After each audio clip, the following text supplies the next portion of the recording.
All right. Yeah. We're into it, bro. Hey, I miss you, man. I miss you. I miss you too, Tom Heineberg. Even though we see each other every week, it doesn't matter because, the missing is eternal. People on the podcast are going to be like, I thought they were in the same room right now. This is remote, people. It's an illusion. Yeah. This is show business.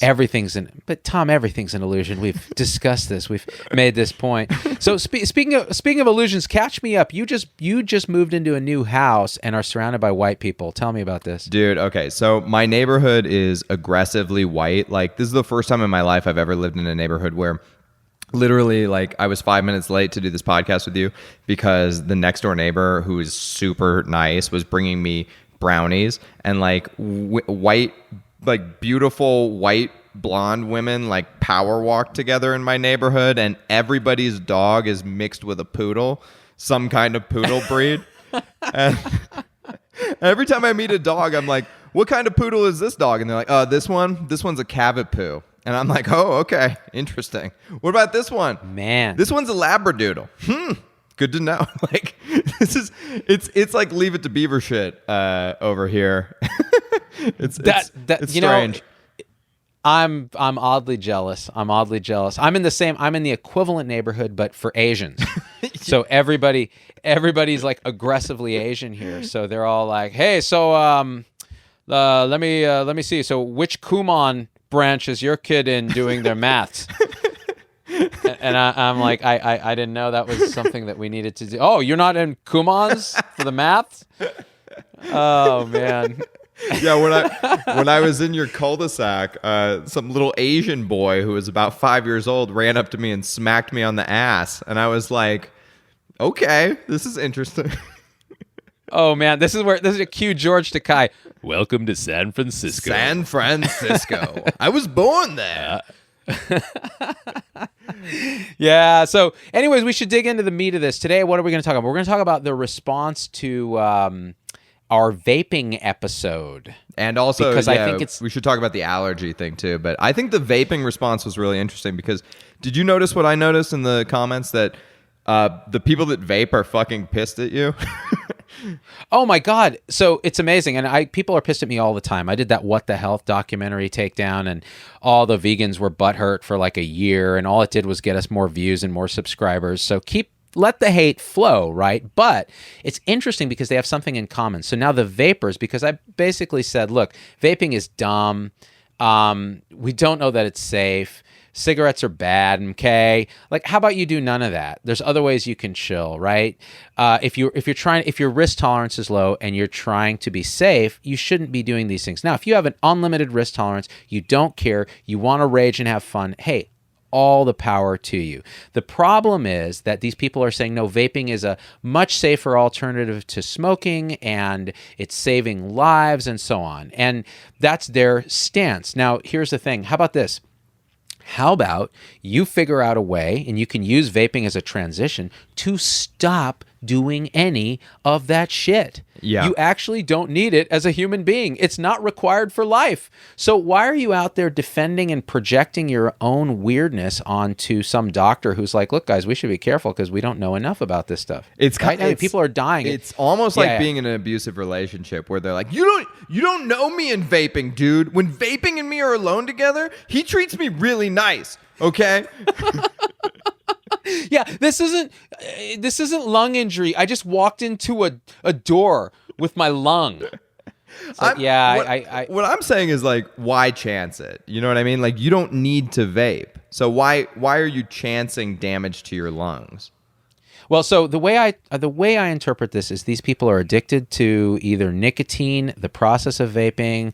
They're really dependent on THC, whatever it is they're vaping, and their identity is kind of totally involuted into this space. So then along comes Baldy McBald, the doctor, and goes, "Hey guys, like we should think twice about this." And they're like, "Wait a minute, man, you're attacking my core identity. This vaping." So I actually had a supporter, someone who's paying to subscribe, who loudly unsubscribed because she was so upset about my stance on vaping. I'm like, wait, you're upset that I would say that it's probably not a good idea to inhale a bunch of weird chemicals into your lungs that aren't oxygen? Like, right. That's strange? Yeah. What would you want me to say? Oh, I think we should vape? Like, come on, dude. The truth is, look, if you want to go and do it, Tom Heineber, ZDogg MD, Logan Stewart, if you want to go and vape, you go and do it, but understand that there are risks to it. And if you wrap your whole identity around it, just like the vegans are wrapping their identity around being a vegan, or the keto people are wrapping their identity around being a keto, or carnivores are wrapping their identity around having the lion diet and then going to rehab for Klonopin addiction, like Jordan Peterson, poor guy. I feel bad for him, actually. Did you hear about this? Yeah, that's really bad. Actually. Well, it was because his wife is going through a pretty severe cancer at the moment. And their whole family seems to be very anxious. I've heard his daughter talk about her, extreme anxiety symptoms and things like that. So I think that's a genetic thing for the Peterson clan. But here's what I want to say about the vaping thing. Okay, I think people need to understand the way that you doctors think, because the thing we titled our video was, is vaping safe? A doctor talks e-cigarettes and lung disease. If you talk, like, I'm a normal person, I think like a normal person, and so I think taking Tylenol is nothing, right? But if you talk to a doctor about taking Tylenol, they'll be like, I don't know, bro, do you need that Tylenol? You probably shouldn't take it. We don't know how it works. You know what I mean? So this doctors are always going to be cautious. Okay, they're like lawyers for your body. Like, that is their job, to be cautious. It's your job to not listen and go out and vape them if you got them. You know what I'm saying? Exactly. No, I think that's exactly right. And again, it's irresponsible if I go out there and say, "Oh man, just go ahead and vape, bro, because it's all good and it's mostly safe." It's like, yeah, okay, that's all. Maybe that's true, but the thing is, why? And this is part of the problem. Okay, from a public health standpoint. Kids are going out and using nicotine and THC containing vape products when they wouldn't have before. Smoking rates were declining, and now we have this new delicious Juul thing with the flavored stuff, and kids love it.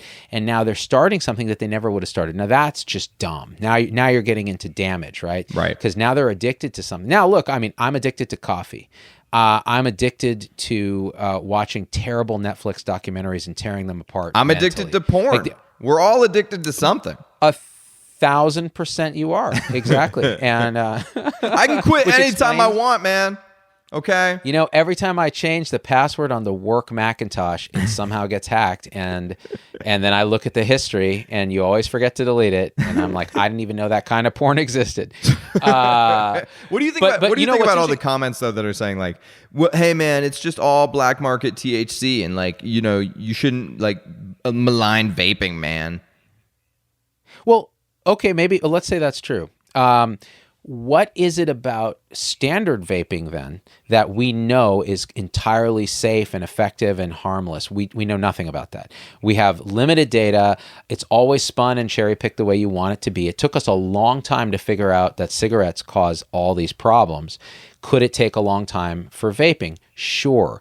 You're inhaling a propellant that's heated into your lungs, and we just don't know enough about it. Now, again, is it better than smoking? Maybe. I actually don't know enough about that specific question, because the data comparing head-to-head smoking and vaping probably hasn't been done at a trial level that's significant to answer that question.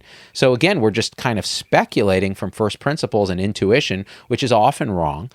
And so I think what's happening is you're seeing people who are very triggered. And I use this word actually when I tweeted about it. People are going to be triggered. And they are. They're all over Twitter being triggered everywhere. This bald dickhead out there talking shit. He's a murderer. It's like, what? I saw it in the YouTube comment sections. It was like big tobacco and their fake lies, as if we're getting money from RJ Reynolds. Oh my God. You know what I mean? But how much would you kill to have RJ Reynolds money? Oh my God. So much. Like the Marlboro Man. You know what I'm saying? Oh, he was handsome.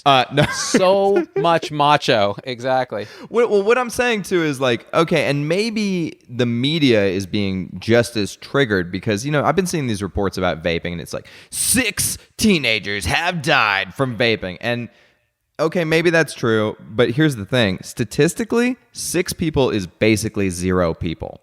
6 people probably died from multivitamin use, Like, no, you're right. Yeah. Actually, supplements probably kill more people. But the truth is, it's a sign. It's like a canary. Like, okay, well, what's going on that we're missing? And moreover than the deaths, which are actually not that many, there are the cases of lung disease that are showing up in ICUs that we're seeing that are more numerous. And so the question is, there's some adulterant, there's something going on, and whether it's black market or what. My point in the video was, well, maybe you should not start vaping, and maybe you should stop vaping until we figure it out. Because one thing we do know, if you're going to smoke a cigarette once, you're probably not going to end up with acute respiratory distress syndrome. Right. It's not so common. But again, anything's possible, and everybody has different. Some people have hypersensitivity pneumonitis, which is a kind of an inflammation of the lung from whatever compound. It can be from almost anything, right? And so you're never risk-free in life. My job is to explain, well, this is the nature of the risk. Are you willing to take it? If you're out there telling people this is safe, well, what define that? What do you mean? Because if you're the kid that ends up on a ventilator or dies, and you're the parents of that kid, well, that wasn't very safe. And so you have to, now the anti-vax people will say, well, that's what we're saying about vaccines, man. But here's the thing with vaccines, the predominance of the effect is actually saving lives. And so you may have an adverse event in however many hundreds of thousands, but on average, you're actually preventing a lot more adverse events. By the way, did you see the Bill Gates documentary on Netflix talking about polio? I haven't watched it yet. Is it good? You know what? I don't know whether it's good. I know this. It's compelling. I found it very, very watchable. The guy, it's a fluff piece for Gates, right? Of like course. they pretend to talk some smack about him, but in general, but I thought it was interesting to see how his mind works and how he attacks these public health issues like diarrhea. Like he'll bring a big old like jar of human feces on a stage at like Davos and talk about how this is like poisoning people in these latrines in the third world, and his polio eradication efforts. But again, he's talking about like ameliorating terrible disease with vaccines, and so it's not a comparable thing, vaping and vaccines.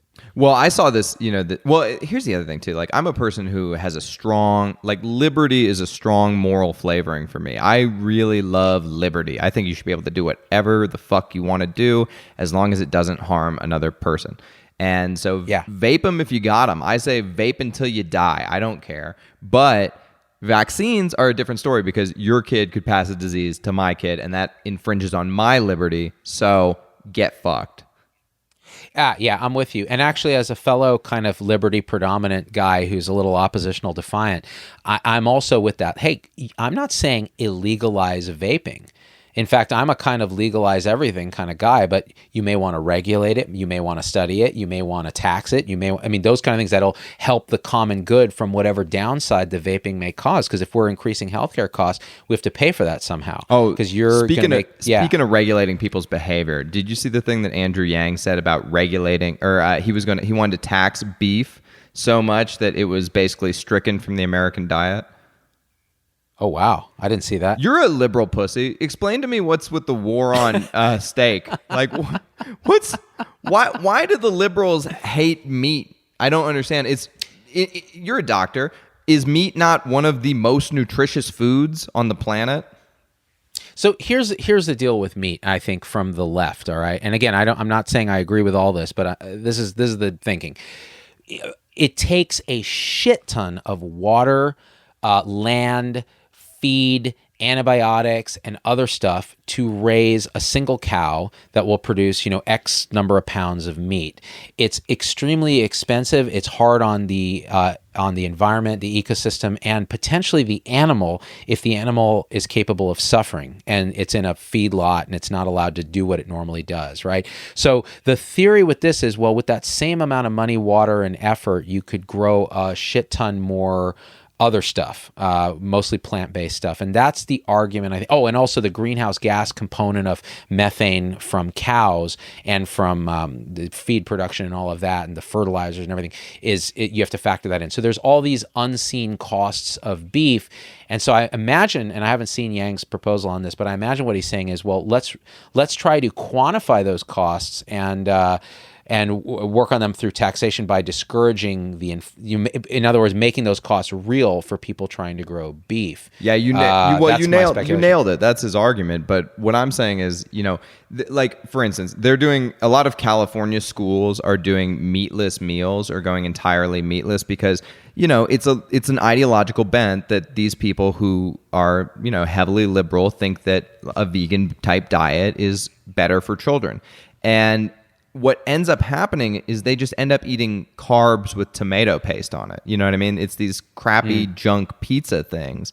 No, I'm with you. And actually, so this is where I actually diverge from this thing. I actually think we should be ethically raising certain amounts of beef. I think we should learn how to cell culture steak. Like do it in a lab, then it's actually cleaner. There's less environmental destruction, et cetera, because I think it's nutrient dense. I actually do think it's part of a healthy diet for many people, unless you have, certain genetics. And I think the vegetarian equivalent has to be done thoughtfully, and it isn't always. You're right. It's just here's a bunch of carbs and refined carbs at that. So it's not necessarily better. And the other thing is, I think. So recently I had the Impossible Whopper because you actually ate one of those? You ate one of those things? They were DoorDash scammed me, and they were like, you know what? We'll give you free delivery if you try the Impossible Whopper. And my kids were like begging for Burger King. It's like their special treat. They get it once in a blue moon. I'm like, all right. The wife is working late. There's no food. I'm not cooking because I'm a loser. I'm going to order DoorDash Burger King because the kids like it, and I want to try this Impossible Whopper because I get a deal, free delivery. So I got a Impossible Whopper and a standard Whopper and a Bacon King because I'm fat as fuck, Tom Heineberg, and I like that Bacon King. And because I'm like, if I'm going to splurge, I'm going to splurge on this. It's going to be like, comfort food. And so the kids had their little cheeseburgers and McNuggets, or I guess they call them chicken nuggets at Burger King because McNugget is, copyright. And so I had them side by side. I took a bite of the Impossible Whopper and I was like, damn. This actually tastes legit. Of course, it's slathered in all kinds of special sauce. It's covered in like refined bun, and it tasted. The texture was fine, and I didn't think much of it. Then I took a bite of the regular Whopper, and I'm like, oh yeah, the regular Whopper's the shit. Yep. Because it had that flame broiled deliciousness. Now, side by side, I preferred the Whopper, but I could have totally eaten the Impossible Burger. Should I have eaten the Impossible Burger? It's probably highly processed, probably full of salt and additives. God knows what. Is it healthier than the beef version?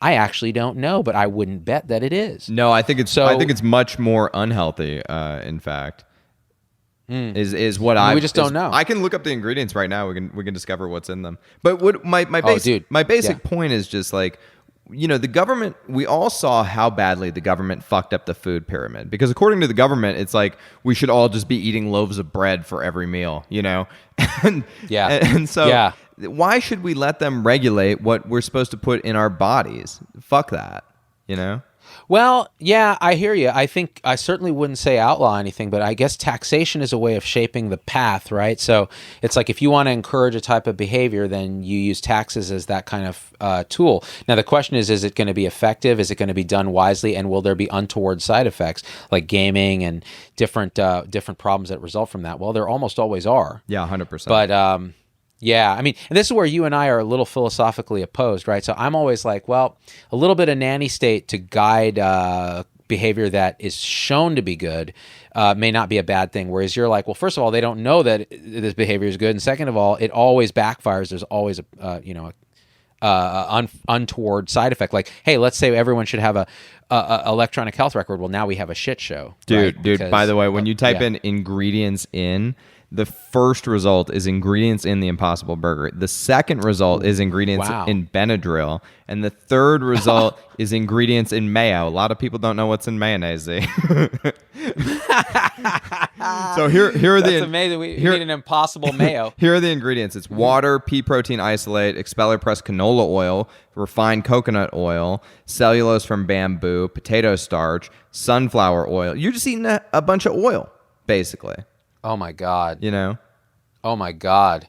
Dude, so they basically swapped out beef fat, which is a type of saturated stearic acid. I forget what exactly for it is. industrial seed oils. Yeah. For industrial seed oil, which I'm sure the farming industry loves that, but that's crazy.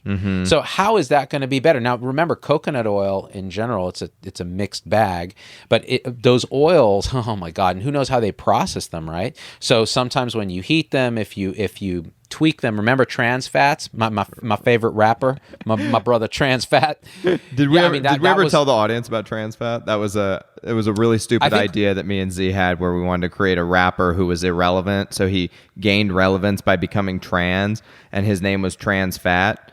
But then he actually had to go through with becoming trans, but he was lying the whole time. It was basically Juwanna Man updated for the modern era, you know? And you know what? That's what we need is Juwanna Man 2000. Let me tell you this, though. Even though we're in 2020. You know, I live my life according to the principles espoused in Juwanna Man. Well, here's the thing. Just by the very fact that the Impossible Burger exists, I think it backs my argument. Because it's a burger. It's, you know what I mean? Like, it's a meat substitute. Humans need meat. Why would some presidential candidate want to take away meat from people? It's probably the reason the human brain size doubled. It's you know, meat is probably the foundational building block for our entire society, if you really think about it. And it's one of, like, when you look at Aboriginal culture in New Zealand and in Australia, they were eating basically a pure meat diet with some nuts and berries, you know, hunter-gatherer type stuff, Paleolithic type diet. And they were like the most cut up Superman looking dudes you've ever seen in your life. Then they get fed a modern westernized diet, and they look like everybody at Walmart, except they're an Aboriginal version of everybody at Walmart. You know what? I just realized, like, Aboriginal Walmart is an amazing idea. Like, you just put a big box, but it's a hut, right, with straw and shit, right in the middle of the Amazon, and these guys just show up and they're like, and you get, like, you know, there's a greeter there who's like got those weird things in their ears, you know, the whole plates. Yeah, is this racist what I'm saying? Or is it cultural? Oh, it's totally racist. Yeah. All of the above. So, okay, back to this question. This is absolutely so. Hunter-gatherer populations, they really have a healthy way of being because they're super active. They eat and they fast. They hunt their own food. That's wonderful. Now, the question, though, then that we're asking, or we're not asking it, but I'm asking it now, is how do you scale a cow-based diet to China, where now they're like, hey, we've been doing fine with vegetables and rice for millennia, but now we want that Western beef because of McDonald's and Burger King, and just, you know, we want that. How do you scale that without destroying the environment, given the amount of, you know, pollution that results and cost that results from growing beef? Well, it's interesting my because is, if you look up the stats, I think that methane, it really is only accounting for like 3% emissions from beef. Okay, the actual emissions from the cows themselves account for like 3% of CO2 production, right? But, you know, I get the ecological argument where there's a lot of things surrounding the cows. But, you know, it still can't be much higher than maybe, 8% or something? If you look at heavy industry is accounting for like 35%.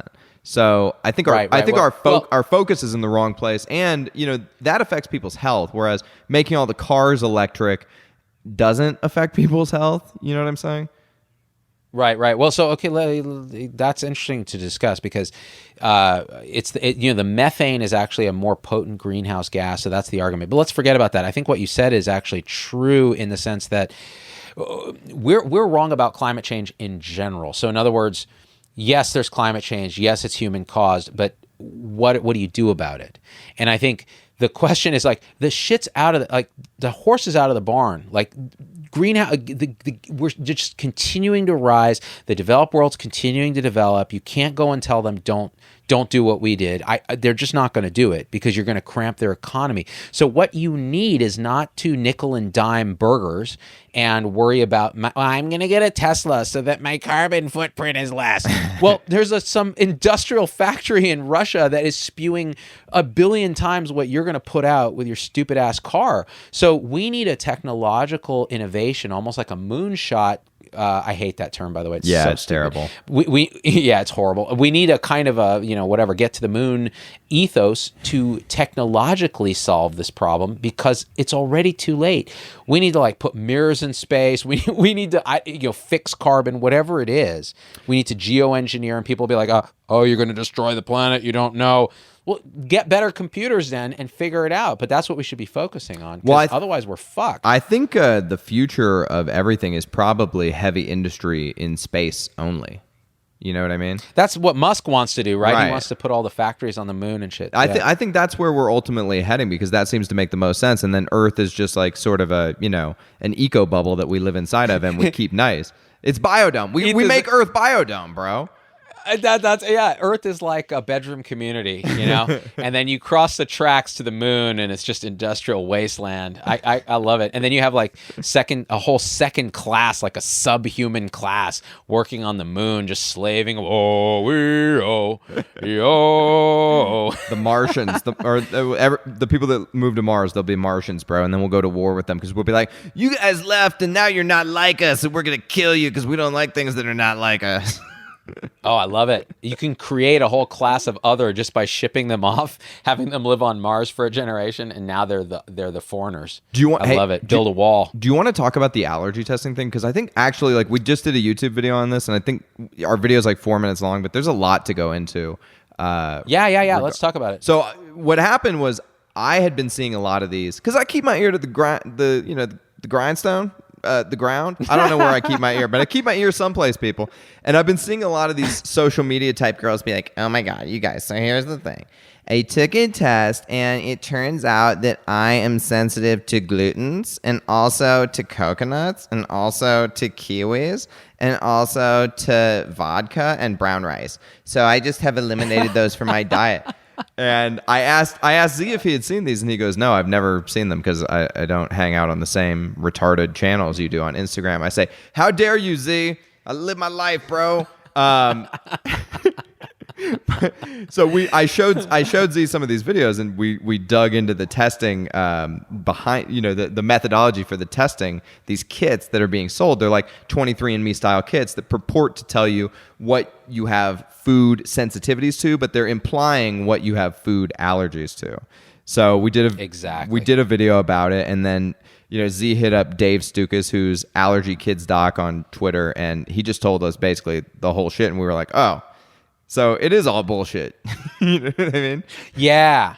And actually, so I took what Dave told me and I parsed it into a web post. So there's actually at zdogmd.com with the allergy piece, there's all his sort of bullets, and they're really, really helpful to go through, because I couldn't go through all those in the video. And the way I do my videos is I learn about it, and then I rant about it in a one take thing. And so there's things I didn't say, there's clarifications I didn't make, because I wanted to get the point out in a communicable way, right? So here's the deal with this. These people, these fuckers, what is what's his name? Walter Sobchak say in The Big Lebowski, man. These pieces of shit. I don't know what he talks about. But this aggression cannot stand, man.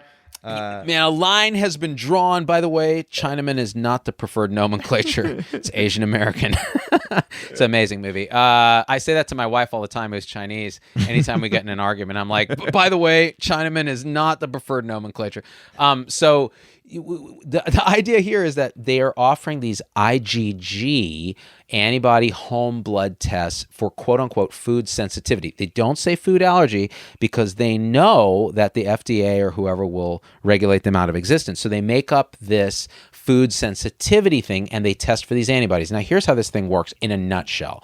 If you eat a food, there is a good chance that you are going to create at some point some antibodies to the food as a sign that you've been exposed to it. And those antibodies are often those memory antibodies like IgG that hang around. So just because you are positive for an IgG antibody for, say, egg, doesn't mean you have an intolerance or an allergy to egg. And on top of that, what is this idea of intolerance? Oh, well, it's not quite an allergy. It's just if I eat it, I get brain fog and sexual dysfunction and fatigue. And it's like, okay, you're making that shit up. because you're just using words that go along actually with things like serious food insensitivity or sensitivity, like gluten and neuropathy, where people will get something called brain fog and they will get these serious, and you're just pseudoscientifically extrapolating it to, beans give me gas when I go to, Chevy's. And that's complete nonsense. It's designed to help influencers on Instagram make money shilling a garbage test from a zero evidence base, and they'll cite studies that are all bullshit studies and cherry picked and without any proper evidence. They don't have normal ranges for these antibodies, and then you go see a real allergist, and they're like, "This is not how this works." And there are some doctors, there are naturopaths, there are chiropractors, there are these quacks on YouTube that are shilling this stuff. Well, and it's like, it's got to stop. It's kind of like the alcohol thing. Like when you talk to people and they're like, here's the thing. When I drink wine, I get a wine headache. Okay. And when I drink vodka, I get a little saucy, or whatever. And it's like, listen up, you idiots. It's all just alcohol. The only variable that changes is the rate at which you consume it. You consume a shot in 2 seconds. That's why you feel drunker. It's not that hard to figure out. It's abject dumbassery, but here's the thing. So the worst part of it is then people get these tests back and they're like, oh, now I can't eat brown rice or like, and so it permanently changes their dietary structure. Yep. And here's a simple way to do it without spending hundreds of dollars on these tests. If you think a food doesn't agree with you, in other words, you get bloating or abdominal discomfort, or you GERD, or you can't sleep or whatever, as food can do that. All right, that's just simply being alive. Some food, it doesn't get along with you, right? So how about this? Cut the food out and see if you feel better. It's called an elimination trial. If you feel better, then don't eat the damn food. You don't need, all this fancy testing, right? And you should just, if you are concerned about an actual food allergy, in other words, you eat something and these events have these symptoms happen right away and it's reproducible, then you can see an allergist and they can do specific, very guided testing with a high pre-test probability that they're going to find something. Totally. It's crazy. Like, but people fall for pseudoscience all the time. Like, normal people have not been taught how to think about pseudoscience. And it sounds good to us, and we want to believe. That's the starting point. Is like, we want to believe, that there's a test out there that we can buy for $100 that comes in the mail, and it tells us which foods not to eat, and then we'll not eat those foods, and then we'll be healthier for the rest of our life. It doesn't work that way. Yeah, people want that magic thing. And, you watch these people talking about their use of the product on YouTube, these influencers, and you're just like, wow, you have fallen hook, line, and sinker for the most pseudoscientific bullshit, and you're just parroting it. And I think it's harming you. You start to feel bad for them because you're like, you ought to be eating a diverse and varied diet that settles with you. You shouldn't be using these things to like explain symptoms that are probably due to something else, whether it's some depression of another root cause or some other issue that's going on. Yeah, there's this. Have you heard Penn Jillette talk about how he lost like 200 pounds? Have you heard any of that? Didn't he eat a bunch of potatoes? Yeah, so he has this stupid diet where he ate a bunch of potatoes, right, for like 6 months. And then his, whoever his dietary guru was like, oh, well, that's, it's resetting your taste buds. And like, no, you idiot, it's an elimination diet. You're doing an elimination diet. You know what I mean? Yeah, you're eliminating everything except for potato starch and a little bit of fiber from the thing, and you're providing yourself with discipline. You're like, I'm only eating potatoes, which gives you some control. Well, and you're going to lose weight because who the hell wants to eat a bunch of potatoes? You're going to be sick of eating potatoes. Yeah. After like day 3, I'm like, dude, I'm not looking at another potato ever again for the rest of my life. Yeah, exactly. Exactly. Mr. Potato Head, you fuck with the wrong guy. That will cut you. There's this famous Brazilian jiu-jitsu family called the Gracies, and they all subscribe to this stupid thing where you eat one food at a time. So if you're eating, breakfast, you'll just eat mangoes, and then for, lunch, you'll just eat rice, and then for dinner, you'll just eat chicken, Yep. It's a restriction diet. Right. And look, just call it what it is. Hey, I'm going to do a restriction diet because it works for me. Great. Yeah. You go do that. I But think don't extrapolate any magical reason for that. I honestly believe that most diets that work are satiety based. And there was like a little graph I saw on something the other day, and it was like, this is how much time it takes for your body to digest these specific foods. So like, fruits get digested real quick, and and meat takes a long time. And people are looking at that and they're like, oh no, meat is sitting in your gut. That must be bad. I'm not going to eat meat. It's like, no, it's keeping you satiated. It's giving you nutrition for that entire time. That's what's happening. Yeah. Fat in particular has a very high satiety producing quality. So right, especially people get animal very full, fat, which is animal fat, and any fat really, because of the way it's digested, and the hormones that are released when you eat it, and the fact that it's interesting, if you even look at fat, your gallbladder might contract, right? Yeah, because there's a direct connection. Part of this is my contrarianism too, where like, people are like, we should stop eating the cows, and I'm like, maybe I'm gonna go all carnivore. Fuck these people. Yeah, you're gonna go full Peterson. Yeah, exactly. Because I'm just so disagreeable that I'm like, if you think it's the right thing to do, it's probably not. So I'm gonna go the opposite direction. Probably a terrible idea. Yeah, no, I'm with you on that. By the way, so like to re-bring in Peterson, Klonopin, which is what he was addicted to. Tell me a little bit about Klonopin, because I had it explained to me that it's not quite like Xanax. I thought it was more like a Xanax type thing. And I know benzos are hard to withdraw from, but somebody was telling me Klonopin's like one of the hardest things to withdraw from. Yeah, so the idea with benzodiazepines, they're these, drug class that work very similar to alcohol, actually. They're central nervous system depressants. I forget the exact effect on GABA, the GABA system, but the deal with them is very similar to alcohol. If you become dependent on them, if you stop them, you can have severe withdrawal, and that withdrawal can actually be physically deadly. So it can actually lead to a cascade of events similar to, like a delirium tremens, where your life is in danger. And, autonomic instability, blood pressure, vital signs going crazy, fevers, chills, and potentially, true delirium, along with the things that come with that, like aspiration pneumonia, and people like, and I've seen people die of this stuff in the hospital, even with treatment. So it can be a big deal. So the reason Klonopin is particularly bad, and Xanax is similar-ish, but something like Valium is a little bit different because it's longer acting. Librium is even longer acting than that. So the shorter acting the benzodiazepine, like Klonopin, which is typically like a 3 times a day-ish kind of deal, the more addictive, the higher or the more likely to cause a dependence. Right. And that if you withdraw it, because it just doesn't taper over a long period. It's up and down, up and down. And so I actually feel bad for him, because he probably was using it just as needed for anxiety, and then found more and more and more and more. And this is not uncommon. It's very, very common, especially among healthcare practitioners who have access to this stuff. It's a commonly abused and dependency-inducing drug. What I don't like about benzodiazepines, and I've taken them before, is not for anxiety, just to party. But what I've found with them is that I get a rebound anxiety effect that I do not enjoy. So I feel pretty chilled out when I'm on them, and then afterwards, I feel more anxious than ever, much above my baseline. And that is no surprise, because when that GABA effect wears off, it's going to come back with a vengeance. And in a way, actually, there may be a component of short-term withdrawal symptoms that you're experiencing, because one of the hallmarks is sleep disturbance, anxiety, this sort of feeling of lack of control, anxiety.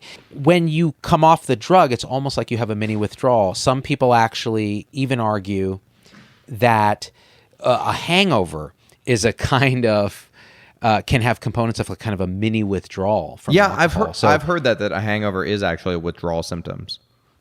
Yeah, and again, I don't know enough about the physiology, because we don't understand hangovers very well. Right. But except for the movies, which the first one was great and the other 2 sucked. By the way, I went on a Between Two Ferns viewing marathon with my family. Very, very enjoyable. Watch the movie if you haven't. It's totally dumb. It's amazing. Anyway, so we don't understand, but I think that's why Klonopin, these shorter acting benzos, are can be more problematic.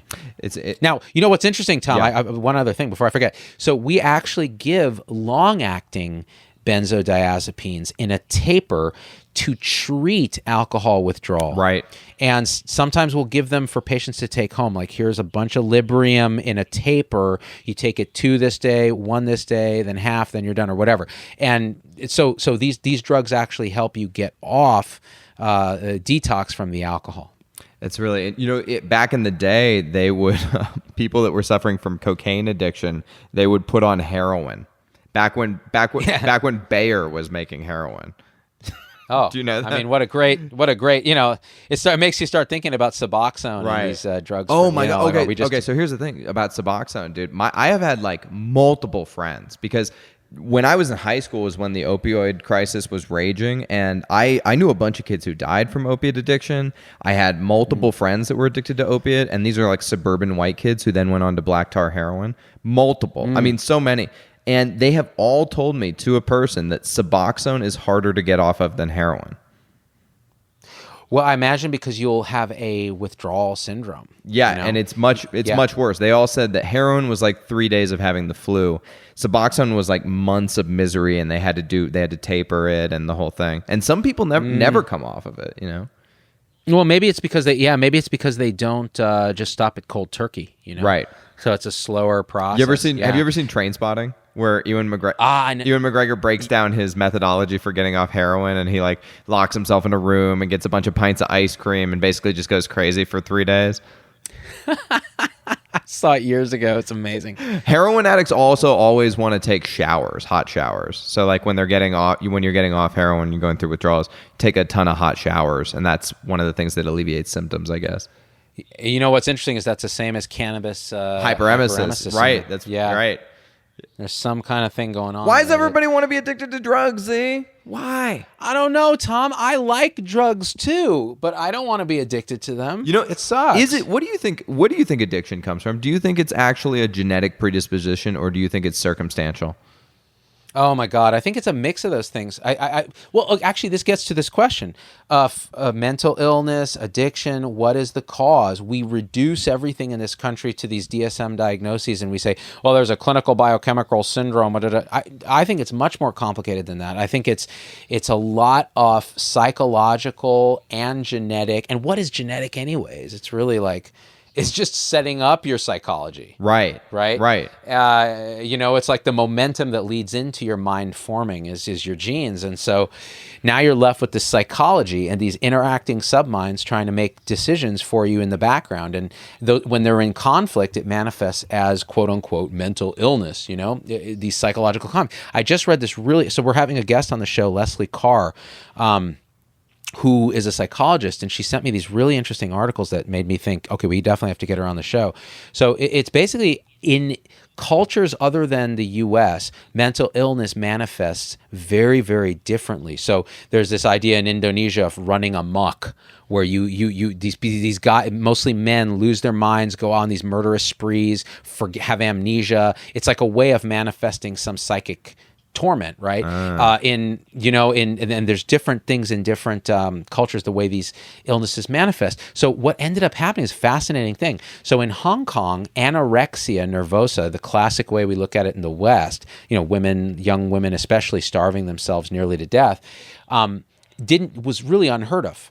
Right. Until it turned out like one girl was starving herself for some unclear reason and died, like just basically collapsed and died on a train. And the news picked it up, and the reporters basically looked to the Western literature for this and was like, oh, it's this thing, anorexia nervosa, and this girl had this because she was this and that and the other thing. And suddenly it became a cultural phenomenon in Hong Kong that anorexia started to just burst onto the scene, the Western conception of anorexia. And so the question is this stuff, first of all, just constructed in a way by the mind? Well, yeah. Is it culturally affected? Well, yeah. And are we damaging people by westernizing mental illness and foisting these ideas on the world? So this idea that now we see everyone thinks they have anxiety and depression and they want to see a therapist. And the question is, have we created this partially through our crazy society? Well, not only that, but think about the phenomenon of mass shootings that we're encountering at the moment. That Yeah, mass shooting, Right. same thing. That really only started after Columbine and because of all the news coverage from Columbine. Yep. And it's because we're intersubjective, conscious creatures wandering around the face of the earth, connected deeply, and so we affect each other, and health is just a manifestation of that underlying sort of psyche. I really think so. The older I get, the more spooky I get about this stuff, but I'm convinced we have it wrong. We have it backwards. The reductionist approach is an iconography that we can understand and manipulate, but it's limited because it's not causative of these things. It's just it's correlated. So serotonin is correlated with depression. Right. Poor synapse, it's correlated with. Is it causative? Is that what causes depression? I think not. Do you remember The Exorcist, the original with Linda Blair? Oh, yes. So the scariest part about The Exorcist is basically that the possession happens in your mind because you believe the possession is happening. That's frightening. And that is much closer to reality than I think any of us would like to admit. And this is why we shun people with true mental illness. Like my mother has true mental illness, and she is heavily shunned in society. Like we basically throw a blanket over her and pretend like she doesn't exist, because it's easier to do that because we're not really sure what's going on, and it freaks us out to think that could become us. Yeah. Even ideas of schizophrenia are very Western and influenced. Right. It's really quite interesting. So there's a this is interesting too. There's a phenomenon called allophrenia. Have you ever heard of it? Oh, I've heard of that. Yeah, what is that? Allophrenia is for some people who are in close contact with people who are schizophrenic, they will start to exhibit the symptoms of schizophrenia. And when you take them away from the person who's schizophrenic, they will no longer exhibit the symptoms of schizophrenia. Oh, that completely unsurprising. And also very similar to the idea of folie à deux, right? Where you get a somebody with mental illness, and then their partner starts to exhibit the same delusional thinking as the partner. We are deeply connected, by this thread of awareness that we deny at our peril. Yeah. And Western medicine denies it. Eastern medicine overly embraces it. It's like it's all right. It's all chakra energy, man. It's like no. The truth is more nuanced than that. But again, we have to keep. These are discussions that we need to have. No, in the public it's sphere. super interesting because as somebody who when I was a small kid, my dad was a workaholic, corporate guy, so he was always at work, and it was just me alone with my mother, who is severe bipolar, auditory hallucinations, etc. And so I was kind of her keeper at a young age and would have to anticipate her behavior and head it off at the pass and then react against it. Et cetera, et cetera, et cetera. And so that conditioning is still a part of me. I actually can think in a sort of bipolar way, but I choose not to. You know what I mean? Because for whatever reason, I have that capacity to not, but she doesn't. Yeah. Well, and you can imagine whatever parts of her subconscious that are malaligned or something happened, or and again, genetics is the momentum. It's like the karma that comes into play right from the beginning that's passed on. It's like, okay, now I have this karma, whatever it is, and that momentum then carries you. And so there can either be increasing dysfunction or some degree of improved coherence. And I think that's what treatment is. And maybe the chemicals we use are really symbols for something else, but they help in some degree. Definitely therapy, right? You found therapy very helpful, just personally as for the betterment of well people, right? Yeah, I think therapy is really good, especially for somebody like me who's had sort of a lot of emotional neglect, childhood trauma. Therapy is just another person. People always get therapy wrong when I talk to them, and they're like, here's the thing, bro. I know that I'm fucked up, okay? I don't need some therapist that I pay to tell me I'm fucked up. I know I'm fucked up. I know I do this stuff. It's like, okay, yeah, but the point of therapy is not it's not really self-discovery. It's about creating secure emotional attachment with another person. And that's just going into your therapist office and being able to be like, here's the thing that's really happening with me, and not the lies I've been telling myself and trying to convince others of, And when you feel a secure space that you can actually say that, that's when the healing actually starts. And I'm not there. I'm totally not there. Still doing the dance, hoping nobody's going to notice. But I'm trying, Z. I'm trying. Hey, even recognizing that is progress. Right. That's what I tell myself. Yeah. Mm-hmm. It's good to tell yourself. No, I think it's good that you're doing that. I definitely could benefit from it, but haven't really just had the momentum to do it because I'm not dysfunctional enough on a daily basis that it causes me so much suffering, right? And I've used meditation as a proxy for that. Like, okay, maybe I can meditate myself out of this, but you can't. That's called spiritual bypass, by the way. It doesn't work. I'm not affected on a daily basis either. Like I'm really good at you learn to be really good at faking it. So like just basically been faking it for 30 years and like I'm pretty damn good at it. I could fake my way through the rest of my life. The reason I'm in therapy is because now I have children and I do not want to press down upon them what was pressed down upon me, and that happens in societies in families. And if you're, going to stand up and say, I'm going to be the transitional character in my family, I'm going to be the person who stops this, whatever this is that's attached to me, that's been attached to people in my lineage since who knows how far back it goes. But it seems like it's been here for a long time. That's a very like brave thing to do.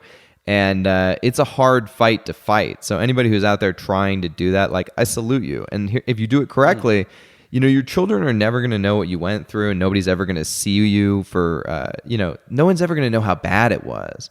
It's just you, and you have to basically absorb all of the pain and all of the trauma on your own. And that's a tall order for any human being, I think that's a good way to end the podcast because that's a if anybody picks up anything from this shit show of a podcast, it should be that even Tom Heineber understands that shit is useful for the next generation, and he is a piece of shit. Okay, just saying. No, that's great. I mean, other thoughts?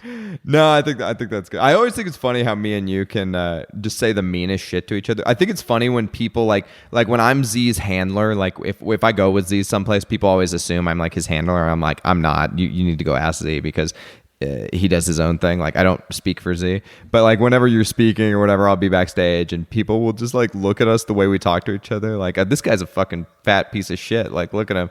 This guy's a short bald ass. You know what I'm saying? Like, and they're always like, what is going on? I think it's because we both have chronically low self-esteem where we're just like, yeah. I think you're right. I think it's good because I like being just absolutely ridiculed by someone that I get along with. Like it actually feels good. It's kind of like a torture that I like. No, it's that's why like dudes who can't handle that, like when you have a male friend and you like start making fun of his pants or something and he's like, bro, I'm going home, man. You're being a dick. And it's like, dude, you failed this test so bad. Yes. Okay. Yes. Yes. I'm with you, right? Like if you cannot be a good friend of mine if you can't dish out and receive a lot of abuse. I was watching the roast of Alec Baldwin. Did you see any of that? It was really funny. No. And Alec Baldwin's Alec Baldwin's a pretty big asshole. But what I was impressed by is that he can take it as well as give it out because he sat there and took some pretty serious barbs all night, and it's hilarious. You should definitely check it out. Oh, I'll check it out. Remember his daughter that he left the voicemail for, and he called her like a fat little piggy and stuff like that. Like she got up and roasted him for 10 minutes, called him a terrible father. It was amazing. Oh, that's outstanding. So good. For some reason, if I ever got famous, I feel like that's going to be my story. Like my kids are going to get up and be like, yeah, you guys see him on the lives. He's all friendly with his kids. The minute that shit comes off, he's like, you fuckers ruined my show. Bro, you are famous, man, in hospitals all across America. Okay. That's a kind of niche fame that I've always dreamed of having. It's like, here's the thing. Anytime I walk into a Pinkberry, I'm famous there, okay? Pinkberry's my spot. They know me. They're like, hey, you're that guy that always licks the glass. I'm like, yeah, I am. And on that note, I'm gonna tell the podcast listeners this is a podcast. It's an audio thing, but you can see it on YouTube. If you like what we're doing, become a supporter. Go to facebook.com/become supporter/ZDogMD. Join the supporter tribe. It's $5 a month. We use it on drugs and Klonopin and hookers and Tom's adult diapers and all kinds of shit like that. So we appreciate you, Z-Pack. We're trying to have conversations that people aren't willing to have, especially doctors, because they're all scared they're going to lose their jobs. Well, I've already lost my job, so I don't give a fuck. Right, Tom? That's not true. Z still rounds. He's still a real doctor. Don't listen to him. That's true, but they don't pay me, which means I've lost my job. That's true. As far as my dad's concerned. Yes. Your dad's... There was a great joke about Ken Jeong at the Alec Baldwin roast where Jeff Ross got up there and he was like, Ken Jeong is a doctor, a comedian, a television personality, or as it's known in Korea, a failure.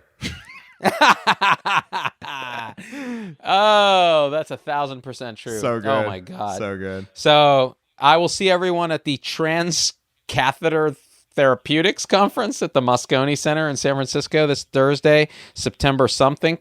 2019. That'll be a fun thing. I'm gonna perform some songs and inspire people to overthrow the system that's paying them a ton of money. That's gonna work well. It's gonna work real well. All right. What do you think, Tom Heineberg? Did we do this? We did morning it. rounds? We did a thing, bro. We did morning rounds in the afternoon because we rule. All right, fam. I love you. We're out. Bye, Tommy Heineberg. Peace. Peace. Peace. Peace.